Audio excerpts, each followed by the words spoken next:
Welcome to the Learning Pines YouTube. We hope this video helps. You start by signing into your Adobe account at Account. Adobe. With your Adobe ID, this gives access to plan management. Once signed in, open the Plans section and locate the Photoshop plan entry. Make sure you export or sync any cloud files you need now, because billing changes won't restore deleted cloud assets. If you're on a shared or company account, pause and confirm you have permission to cancel before proceeding. This avoids accidental data loss or policy conflicts.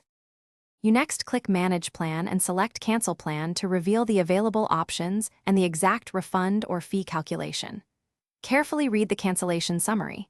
It shows prorated credit, remaining days, and any early termination charge. This explains how much you'll actually owe or receive. Once you've reviewed, select your cancellation reason from the list. Adobe may present retention offers or the option to switch plans.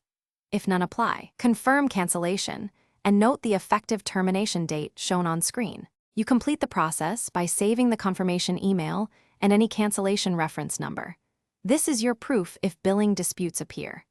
Make sure to review your bank or card statement within 1 to 3 days to verify the final charge matches the cancellation summary. If the charge is incorrect or the subscription remains active, contact Adobe support immediately with your reference number and screenshots.